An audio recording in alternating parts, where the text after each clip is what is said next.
Hello दोस्तों, दृष्टि IAS के न्यूज ऑन मैप प्रोग्राम में आप सभी का स्वागत है। तो जैसा आप जानते हैं कि इस प्रोग्राम के अंतर्गत हम बीते सप्ताह की महत्वपूर्ण खबरों को मानचित्र में देख करके सवाल बनाते हैं और उन सवालों के जवाब मानचित्रों के आधार पर हल करते हैं, ताकि किसी भी तरीके का अगर कोई प्रश्न हमारे सामने परीक्षाओं में आ जाए तो हम इसका उत्तर देने में सक्षम हो सके। तो इसी तरह से आपको पिछले सेशन में एक अभ्यास प्रश्न दिया गया था, जिसका उत्तर आपको कमेंट सेक्शन में देना था। आप में से कई लोगों ने उसका सही जवाब भी दिया है और अब हम उस प्रश्न को यहाँ पर डिस्कस कर लेते हैं। प्रश्न क्या था? निम्नलिखित कथनों पर विचार करें। पृथ्वी का चुंबकीय उत्तरी ध्रुव कनाडा में है, पहला स्टेटमेंट। दूसरा, पृथ्वी का भौगोलिक उत्तरी ध्रुव ग्रीनलैंड यानी डेनमार्क के समुद्री सीमा में है। अब आपको बताना क्या था इसमें कि कौन सा या कौन से कथन सही है या सही है। एक एक करके देखते हैं कि पृथ्वी का चुंबकीय उत्तरी ध्रुव, इसमें इस बात पर विशेष रूप से ध्यान देना है कि केवल उत्तरी ध्रुव नहीं कह रहा है, चुंबकीय उत्तरी ध्रुव कह रहा है। तो मैप में देखते हैं कहां पर है। इस मैप में आपको पृथ्वी और चुंबकीय जो ध्रुव हैं उसकी लोकेशन दी गई है। तो इस बात को विशेष रूप से याद रखिए कि जो उत्तरी और दक्षिणी ध्रुव हैं वो सामान्य रूप से हमें इस तरह दिखाई देते हैं, ठीक। लेकिन जो चुंबकीय उत्तरी और दक्षिणी ध्रुव हैं वो उल्टे हैं, यानी जहां पर नॉर्थ वाला एरिया है वहां पर आपको साउथ मैग्नेटिक पोल दिखेगा और जहां साउथ वाला एरिया है वहां पर आपको नॉर्थ मैग्नेटिक पोल दिखाई देगा। लेकिन एक बात और याद रखना है यहाँ पर कि कोई भी जो मैग्नेटिक पोल है उसकी स्थिति पृथ्वी के अंतर्गत स्थिर नहीं है, वो समय समय पर अपनी स्थिति को बदलते रहते हैं। तो हमें अगले वाले स्टेटमेंट में भी ये बात देखने को मिलेगी। जैसे कि अगर आप कनाडा वाले क्षेत्र में देखें, जैसे सवाल में क्या कहा गया है, पृथ्वी का चुंबकीय उत्तरी ध्रुव कनाडा में है। तो कनाडा वाले एरिया को मैप में देखिए, यहाँ पर जो लोकेशन है मैग्नेटिक पोल की वो समय समय पर बदलती रही है। जैसे 1632 में यहाँ फिर ये शिफ्ट होता गया है अपनी अपनी स्पेस से। तो वर्तमान समय में तो कनाडा में नहीं है, और वैसे भी जो क्षेत्र है वो उत्तरी मैग्नेटिक पोल का कनाडा वाले क्षेत्र में नहीं होगा, क्योंकि वो उत्तरी ध्रुव है। तो उत्तरी ध्रुव में कौन से सामान्यतः देखे जा रहे हैं?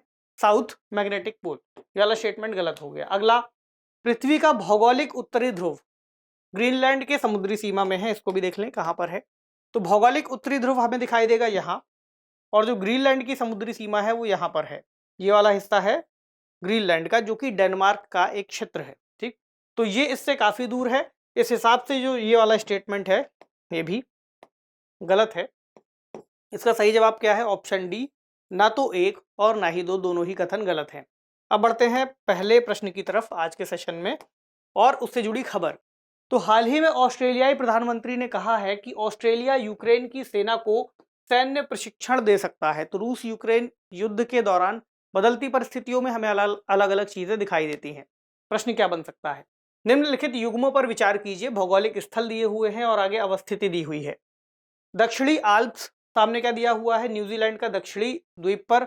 उसके बाद कारपेंट्रिया की खाड़ी ऑस्ट्रेलिया के दक्षिण में, किम्बरले का पठार दक्षिण पश्चिम ऑस्ट्रेलिया में, तस्मान सागर तस्मानिया के पश्चिम में। आपको बताना है कि कौन सा युग्म यहाँ पर सही है। केवल एक और दो, केवल तीन, या फिर तीन और चार। तो एक बार देखते हैं यहाँ पर कितने सही हैं। दक्षिणी आल्प्स न्यूजीलैंड का दक्षिणी द्वीप यहाँ पर कहा गया है। तो दक्षिणी आल्प इसको बोलते हैं क्योंकि यहाँ की भौगोलिक परिस्थितियां आल्प्स के ही समान है। तो ये न्यूजीलैंड का एरिया है इतना, और ये है उत्तरी इसका आइलैंड, ये है दक्षिणी आइलैंड जो प्रमुख आइलैंड है। तो इसके दक्षिणी वाले क्षेत्र में ही है, यानी कि ये जो मिलान है ये सही है। उसके आगे कारपेंट्रिया की खाड़ी और किम्बरले का पठार, क्या कहा गया है कारपेंट्रिया की खाड़ी के लिए? कि यह ऑस्ट्रेलिया के दक्षिण में है। तो कारपेंट्रिया की खाड़ी यहाँ पर है, गल्फ ऑफ कारपेंट्रिया, जो कि ऑस्ट्रेलिया के उत्तर में है, ना कि दक्षिण में। तो ये वाला जो स्टेटमेंट है गलत है। किम्बरले का पठार दक्षिण पश्चिम ऑस्ट्रेलिया में। तो दक्षिण पश्चिम ऑस्ट्रेलिया का क्षेत्र यहां कहीं होना चाहिए, लेकिन ये कहां पर है? यहां, यानी कि उत्तरी कह सकते हैं या उत्तर पश्चिम ऑस्ट्रेलिया के क्षेत्र में ये मौजूद होगा। तो ये वाला गलत है। फिर तस्मान सागर के लिए क्या कहा गया है? तस्मानिया के पश्चिम में। अब तस्मानिया का क्षेत्र कहाँ है? तस्मानिया ये है, तस्मानिया का पश्चिम मतलब इस तरफ, लेकिन ये इसके कहाँ है? तस्मान सागर इसके पूर्व में है। तो ये वाला जो स्टेटमेंट है ये भी गलत है। कितने सही हैं? कितने युग्म सही हैं? केवल एक युग्म यहाँ पर सही है। ऑप्शन इसका सही जवाब हो जाता है। अब अगली खबर से अगले सवाल को देखें। तो क्या है? यूरोप में चल रहे तेल संकट के दौरान यूरोपीय संघ के द्वारा क्रोएशिया के रास्ते सर्बिया को तेल की आपूर्ति को सीमित किया गया, जिसके बाद हाल ही में सर्बिया और हंगरी के बीच एक नए पाइपलाइन के निर्माण पर सहमति बनी है। तो अब सवाल क्या बना, निम्नलिखित कथनों पर हमें विचार करना है। पहला स्टेटमेंट, एड्रियाटिक सागर के साथ सर्वाधिक लंबी तटरेखा क्रोएशिया की है। दूसरा, हंगरी एक दोहरा भू आबद्ध देश है। तीसरा, डैन्यूब नदी हंगरी, क्रोएशिया और सर्बिया से गुजरती है। आपको बताना है कौन सा या कौन से कथन सही है। तो पहले तो यहां से ही हम शुरू करें कि एड्रियाटिक सागर के साथ सर्वाधिक लंबी तटरेखा क्रोएशिया की है या नहीं। इसके अलावा एड्रियाटिक सागर है कहां पर, तो इस मैप में आपको दिखाई देगा कि ये भूमध्य सागर वाला क्षेत्र है और यहाँ इटली के पास वाले क्षेत्र में ये जो हिस्सा है ये एड्रियाटिक सागर का है। ये पूरा जो आपको अंदर दिख रहा है कुछ इस तरह से। तो अगर यहाँ पर सबसे लंबी तटरेखा की बात की जाए तो सबसे लंबी तटरेखा यहाँ पर इटली की दिखाई देती है, क्योंकि यहाँ पर उत्तर या दक्षिण का विशेष रूप से स्पष्टीकरण नहीं दिया गया है। जबकि अगले देश की सीमा जिसके बारे में बात कही गई है इसकी, क्रोएशिया की, तो क्रोएशिया की सीमा लंबी तो है लेकिन इतनी लंबी नहीं है जितनी इटली की है। तो ये वाला जो स्टेटमेंट है ये गलत है। उसके बाद हंगरी एक दोहरा भू आबद्ध देश है, यानी कि डबल लैंडलॉक, यानी डबल लैंडलॉक का मतलब हंगरी तो भू आबद्ध है ही, इसके आसपास के जो देश है वो भी भू आबद्ध है। तो हंगरी यहाँ पर है, लेकिन ये बात सही नहीं है कि इसके ये डबल लैंडलॉक्ड है, क्योंकि इसके आसपास अगर आप देखें यूक्रेन को ही देख लें तो इसका तट यहाँ काला सागर से लगता है। उसके अलावा बाकी के भी देश हैं जिनकी सीमा बाकी जगहों से लगती है, भू आबद्ध नहीं है। ये गलत है। अगला, डैन्यूब नदी हंगरी, क्रोएशिया और सर्बिया से गुजरती है। इसकी लोकेशन को भी एक बार देख लेते हैं। तो डैन्यूब नदी यहाँ से निकल रही है जर्मनी से, यहाँ अब ये आगे बढ़ते हुए फिर जाएगी ऑस्ट्रिया में, फिर आगे बढ़ के स्लोवाकिया और हंगरी के बीच में कुछ सीमा बनाएगी, फिर आगे जाकर के क्रोएशिया और सर्बिया के बीच में सीमा बनाते हुए फिर आगे बढ़ जाती है और फिर आगे जाकर के इस तरह से काला सागर में गिर जाती है।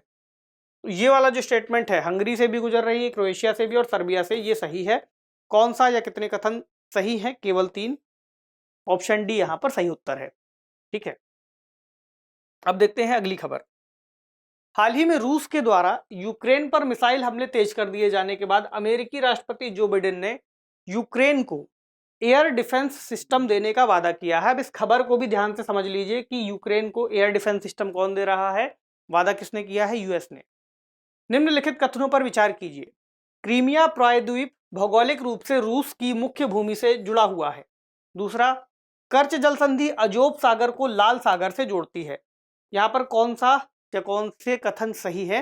पहले देखिए, क्रीमिया प्रायद्वीप भौगोलिक रूप से रूस की मुख्य भूमि से जुड़ा है या नहीं। दूसरी बात कि क्रीमिया प्रायद्वीप है कहाँ पर? वैसे तो आप लोगों को याद होगा, इसके बारे में इतना पढ़ चुके हैं, इतनी खबरों में रहा है। ये वाला हिस्सा है क्रीमिया प्रायद्वीप का। ठीक है, अब ये क्रीमिया प्रायद्वीप आपको दिखाई देगा, ये वाला हिस्सा है, ये वाला, ये है रूस का। तो रूस के साथ यहाँ पर किसी भी तरह से डायरेक्टली जुड़ा नहीं है इसका भूभाग, यहाँ पर एक ब्रिज बनाया गया है। ठीक, ब्रिज के जरिए जुड़ा है। और जो क्रीमिया का हिस्सा है, पेनिनसुला क्षेत्र है, ये किससे जुड़ा हुआ है? ये है यूक्रेन से जुड़ा हुआ। तो जो पहला वाला स्टेटमेंट है ये गलत है। उसके बाद कर्च जल संधि अजोब सागर को लाल सागर से जोड़ती, इसको देखें तो कर्च जल संधि कहाँ है?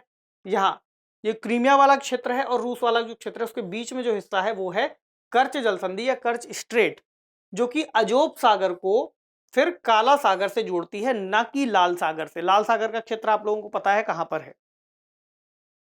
तो यह वाला जो स्टेटमेंट है गलत। कौन सा है या कौन से कथन सही है? ऑप्शन डी, ना तो एक और ना ही दो, दोनों ही कथन गलत है अपने आप में। अब आगे बढ़ें। अगली खबर, हाल ही में अमेरिकी सीनेटर बॉब मेनेंडेज ने सऊदी अरब के द्वारा रूस यूक्रेन युद्ध के दौरान रूस को अप्रत्यक्ष रूप से मदद करने का आरोप लगाते हुए अपने संबंधों को फ्रीज करने की पैरवी की है। आगे, दरअसल ओपेक प्लस के द्वारा तेल उत्पादन में कटौती के बाद उसके कीमत बढ़ने की आशंका है, जिससे रूसी तेल की कीमतें भी बढ़ जाएंगी।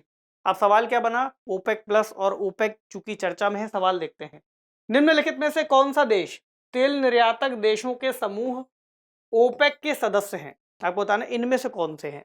Yemen, Oman, Qatar, Congo, Nigeria. और यहाँ पर विकल्पों में से बताना है कि कितने हैं इनमें से बेसिकली। तो मैप में देखते हैं, एक बार क्लियर हो जाएगा। इस मैप में आपको कई सारे देश दिख रहे हैं, लेकिन ध्यान से देखेंगे तो आपको दिखाई देगा यहाँ पर कुछ हल्के नीले रंग से हैं, कुछ डार्क नीले रंग से हैं। तो जो हल्के नीले रंग से हैं वो कौन से हैं? वो है ओपेक प्लस, और जो डार्क नीले रंग से हैं वो है ओपेक देश। तो यहाँ पर देखेंगे आपकी यमन चूंकि ओपेक देशों का सदस्य है ही नहीं, कतर को हटा दिया गया है, और ओमान ओपेक प्लस का सदस्य है जो हमारे विकल्पों में है। अब बचे कौन से? नाइजीरिया और कॉन्गो। ये दो देश ऐसे हैं जो कि ओपेक के सदस्य हैं, यानी यहां पर कॉन्गो और नाइजीरिया, बाकी नहीं है। तो चौथा और पांचवा जिसमें होगा वो उत्तर है, यानी ऑप्शन डी में आपको दिखाई देगा चौथा और पांचवा। बाकी आपको एक काम ये करना है कि ओपेक और ओपेक प्लस देशों को जाकर के एक बार उनकी सूची देखनी है और उनको मैप में लोकेट करना है। ये आपका होमवर्क है जो कि आपको इसके बाद भी कर सकते हैं और साथ के साथ भी देखते हुए चल सकते हैं वीडियो को कुछ क्षण के लिए रोक करके। चलिए आगे बढ़ते हैं। अगली खबर, हाल ही में सोमालियाई सरकार ने अल कायदा से जुड़े एक संगठन अल शबाब के प्रोपोगेंडे और खबरों को प्रकाशित करने वाले समाचार एजेंसियों को चेतावनी जारी की है। प्रश्न क्या है? निम्नलिखित कथनों पर विचार कीजिए। सोमाली प्रायद्वीप हॉर्न ऑफ अफ्रीका का भाग है, पहला स्टेटमेंट। उसके बाद अदन की खाड़ी के मुहाने पर सोकोत्रा द्वीप स्थित है। तीसरा, सोकोत्रा द्वीप सोमालिया के मुकाबले यमन के अधिक निकट है। आपको बताना है कौन सा या कौन से कथन सही है, सही कथन पहचानने हैं। तो पहले वाले से शुरू कर देते हैं हम। सोमाली प्रायद्वीप हॉर्न ऑफ अफ्रीका का भाग है या नहीं है? तो यहाँ पर आपको इस मैप में दिख रहा है हरे रंग से, ये हॉर्न ऑफ अफ्रीका का हिस्सा है। और इस मैप में जब हम देखेंगे तो पता चलेगा कि सोमाली प्रायद्वीप ही है, दरअसल ये है जो कि हॉर्न ऑफ अफ्रीका का प्रमुख हिस्सा बनाता है। बाकी और भी क्षेत्र हैं लेकिन सोमाली प्रायद्वीप सही है। उसके बाद अदन की खाड़ी के मुहाने पर सोकोत्रा द्वीप स्थित है। इसको देखें तो अदन की खाड़ी ये है जो हॉर्न ऑफ अफ्रीका वाला क्षेत्र है, इसके उत्तर में, और यहाँ यमन के बीच में ये वाला हिस्सा है अदन की खाड़ी, और ये है सोकोत्रा आइलैंड। ठीक, तो ये वाला द्वीप जो है यहाँ पर मौजूद है। ये वाला विकल्प, ये वाला स्टेटमेंट सही है। उसके बाद सोकोत्रा द्वीप सोमालिया के मुकाबले यमन के अधिक निकट है, इसको भी देख लें। तो ये है सोकोत्रा द्वीप, और यमन का हिस्सा यहाँ पर है। अगर आप इसको ओवरऑल देखेंगे तो ये यहाँ पर इसके ज़्यादा नज़दीक है, बजाय इसके कुछ दूरी ज़्यादा है वहाँ से। ठीक, बाकी ये बात अलग है कि सोकोत्रा द्वीप यमन का हिस्सा है, ना कि इस सोमालिया वाले क्षेत्र का। तो इस बात को याद रखिएगा, ये यमन का क्षेत्र है लेकिन यमन से ज़्यादा दूर है और नज़दीक है सोमालिया वाले क्षेत्र के। तो इस प्रश्न का सही जवाब कौन सा है? 1 और 2, यानी विकल्प ए में ये दोनों ही मौजूद हैं। पहला और दूसरा स्टेटमेंट यहाँ सही है। चलिए अगली खबर, हाल ही में घाना के राष्ट्रपति ने क्लाइमेट फंडिंग पर पश्चिमी देशों के रवैये की आलोचना करते हुए कहा कि 2025 तक अफ्रीका महाद्वीप को $25 बिलियन दिए जाने का वादा किया गया था, लेकिन अब तक केवल $55 मिलियन ही उपलब्ध हो पाए हैं। तो ये जलवायु परिवर्तन और इससे संबंधित विषय है, लेकिन सवाल क्या बना? निम्नलिखित देशों की अवस्थिति पर विचार कीजिए। घाना, नाइजर, इक्वेटोरियल गिनी और चाड। अब प्रश्न यहाँ पर है, उपर्युक्त में से कितने देश ऐसे हैं जिनके उत्तर में सहारा रेगिस्तान या उसके अर्ध शुष्क क्षेत्र तथा दक्षिण में अटलांटिक महासागर मौजूद है? तो यहाँ पर आपको देखना होगा इस मैप में, यहाँ पर लगभग पश्चिमी अफ्रीका के ही कुछ देश ऐसे हो सकते हैं जिनके दक्षिण में अटलांटिक और फिर उत्तर में ये सहारा वाला क्षेत्र मौजूद है। तो आपको यहाँ दिखाई देगा घाना, जिसके उत्तर में सहारा या उसके अर्ध शुष्क क्षेत्र और दक्षिण में अटलांटिक महासागर है। बाकी अगर देशों का नाम लें जो कि विकल्पों में है, नाइजर, तो नाइजर के दक्षिण में आपको ये क्षेत्र नहीं दिखाई देगा अटलांटिक वाला, सीधे दक्षिण में, क्योंकि देश के बाद दूसरा देश है। यहाँ चाड में भी आपको नहीं दिखाई देगा, और तीसरा इक्वेटोरियल गिनी के क्षेत्र के भी उत्तर में फिर आपको सहारा या वो वाला क्षेत्र, शुष्क या अर्ध शुष्क क्षेत्र दिखाई नहीं देंगे। तो ये तीनों ही गलत हो जाएंगे। यहाँ केवल एक देश आपको मिलेगा जो इसका सही उत्तर होगा, वो कौन सा है? घाना। ऑप्शन ए इसका सही जवाब है। तो इस तरह का भी कोई सवाल बनाया जा सकता है जो कि चर्चा में रहता है। दरअसल हम लोग प्रैक्टिस इसीलिए कर रहे होते हैं ताकि चीजें हमारे दिमाग में क्लियर हो सके कि सवाल कैसा बन सकता है। आगे बढ़ें। हाल ही में सोलोमन द्वीपों के प्रधानमंत्री ने अपने ऑस्ट्रेलियाई समकक्ष के साथ एक द्विपक्षीय वार्ता के दौरान कहा है कि वे अपने देश में किसी विदेशी सैन्य अधिष्ठापन की अनुमति नहीं देंगे। तो सवाल क्या है? निम्नलिखित को पूर्व से पश्चिम के क्रम में व्यवस्थित कीजिए। सोलोमन सागर, सोलोमन द्वीप समूह, तुवालू और फ्रेंच पॉलिनेशिया कूट का आपको चुनाव करना है। यहाँ पर देखें हमें कैसे करना है, पूर्व से पश्चिम की ओर, है ना। तो सबसे पहले फ्रेंच पॉलिनेशिया, उसके बाद ये यहाँ पर है तुवालू, फिर है सोलोमन आइलैंड, उसके बाद है सोलोमन सागर। ठीक, तो यहाँ पर देखें फ्रेंच पॉलिनेशिया, उसके बाद तुवालू, सोलोमन आइलैंड और सोलोमन सी।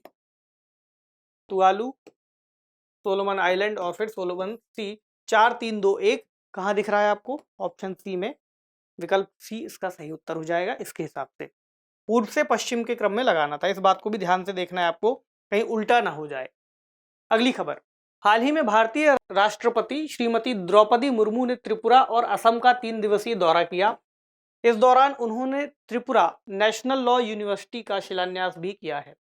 अब यहाँ पर क्या दिया है? निम्नलिखित कथनों पर विचार कीजिए। पहला स्टेटमेंट, अक्सर खबरों में रहने वाली फेनी नदी भारत के त्रिपुरा राज्य और बांग्लादेश के बीच सीमा बनाती है, पहला।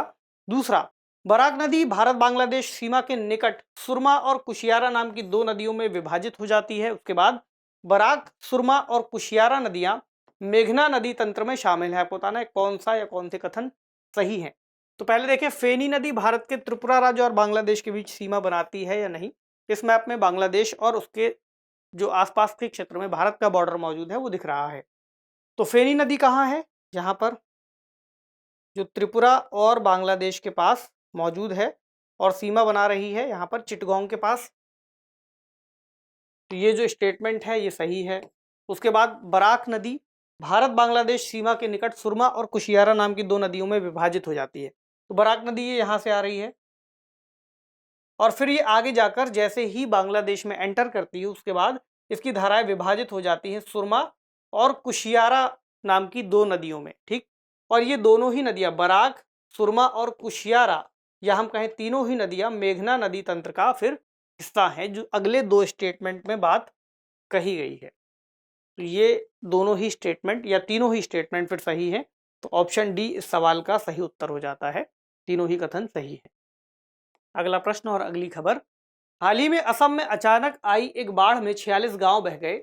असम राज्य आपदा प्रबंधन प्राधिकरण ने क्या कहा कि इस भीषण आपदा ने 33,000 से अधिक लोगों को बेघर कर दिया है। अब सवाल क्या है? निम्नलिखित कथनों पर विचार कीजिए। असम में प्रवाह के दौरान ब्रह्मपुत्र नदी वर्षा ऋतु में, इन बातों को ध्यान से समझिए, अपने बाएं किनारे की तुलना में दाएं किनारे से अधिक जल ग्रहण करती है। अभी हम देखेंगे मैप में। अगला, नामेरी, काजीरंगा और नामदफा राष्ट्रीय उद्यान ब्रह्मपुत्र नदी के किनारे स्थित हैं। देखना है कि कौन सा या कौन से कथन सही है। पहले स्टेटमेंट से शुरू करें कि असम में प्रवाह के दौरान ब्रह्मपुत्र नदी वर्षा ऋतु में अपने बाएं किनारे की तुलना में दाएं किनारे से अधिक जल ग्रहण करती है। तो पहले जो जल ग्रहण का क्षेत्र है इस रीजन में उसको हम समझें तो यहाँ पर आपको दिखाई देगा जो इस क्षेत्र में, इसके उत्तर पूर्व वाले क्षेत्र में जो डार्क नीले रंग से आपको दिख रहा है, जैसे ये वाला क्षेत्र, ये अरुणाचल प्रदेश वाला, इधर दार्जिलिंग के पास वाला, यहाँ पर जो वर्षा की स्थिति है वो 250 सेंटीमीटर से अधिक है।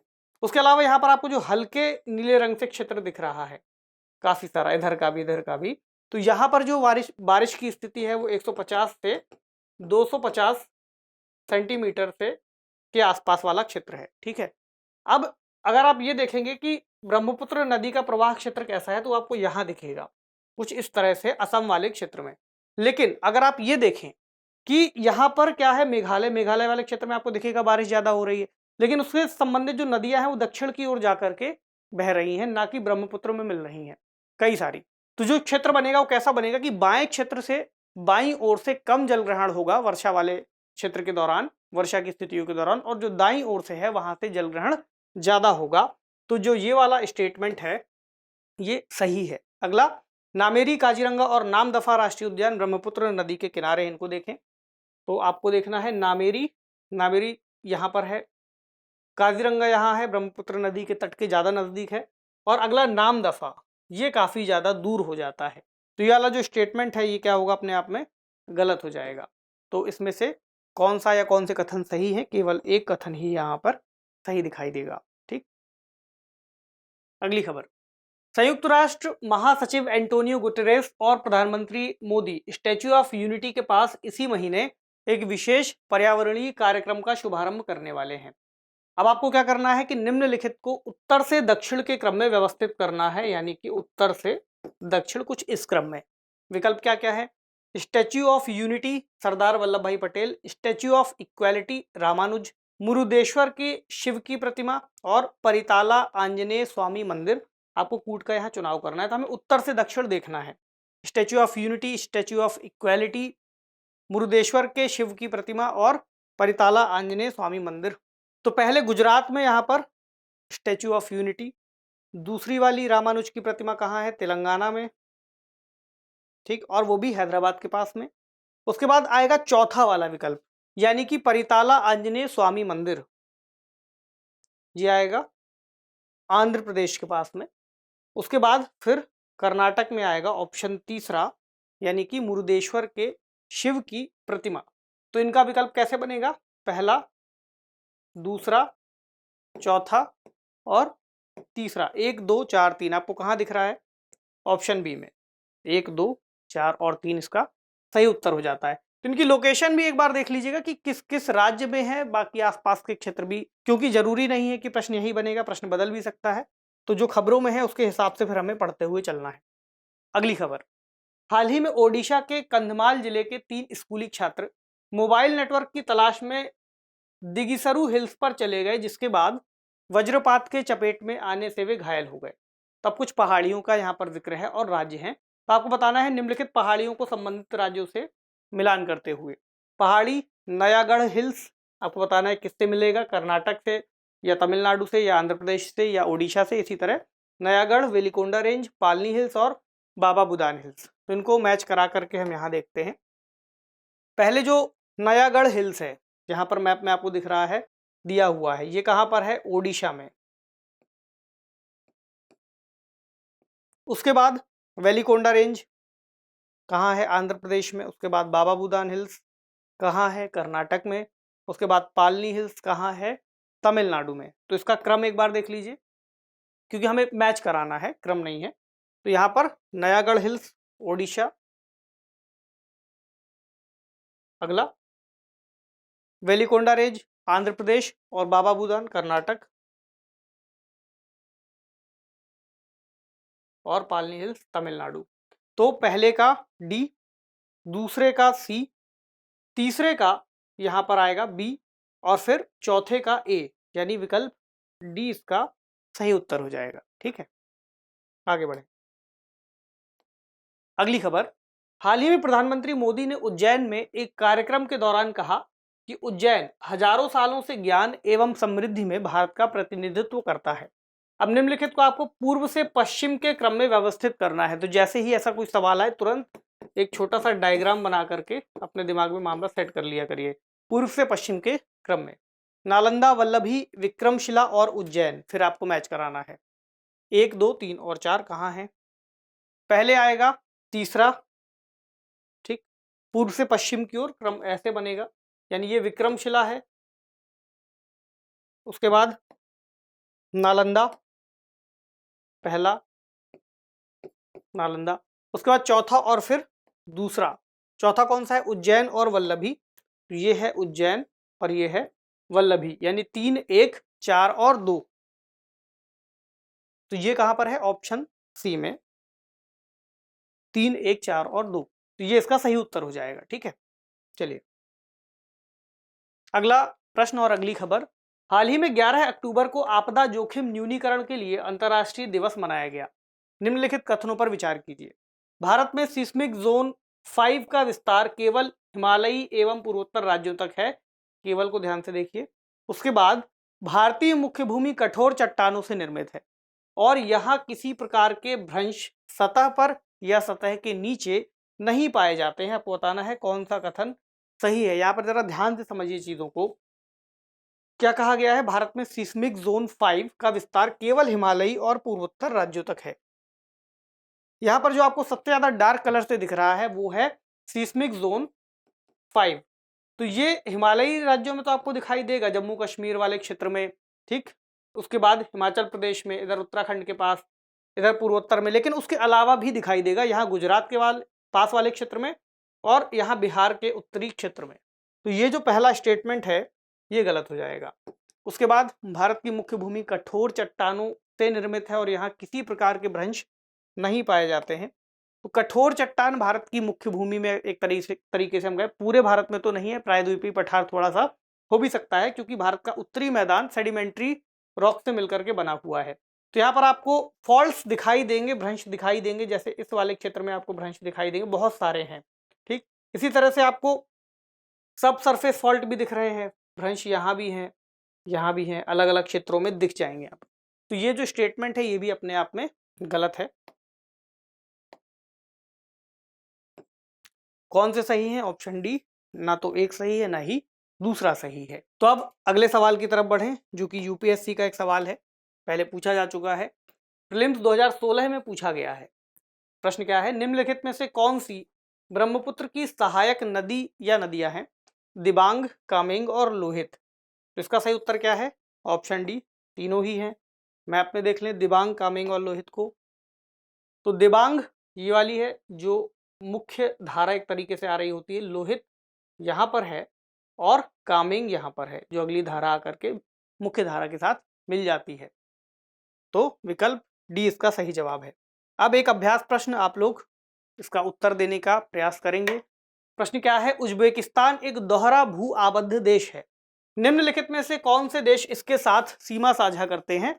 अफगानिस्तान, किर्गिस्तान, ईरान और रूस। चार विकल्प हैं, आपको बताना है कि सही कूट का चयन करते हुए उत्तर कौन सा होगा, यानी केवल एक और दो, केवल दो और तीन, केवल तीन और चार, या फिर एक और चार। तो जल्दी से कमेंट सेक्शन में इसका जवाब दीजिए और बताइए यह सेशन आपकी तैयारी में किस तरह से योगदान कर रहा है, आप इससे कितना लाभ उठा पा रहे हैं। तो आपसे मिलेंगे अगले सेशन में कुछ अन्य महत्वपूर्ण खबरों के साथ और इस प्रश्न के सही उत्तर के साथ। तब तक पढ़ते रहिए, ख्याल रखिए, शुक्रिया।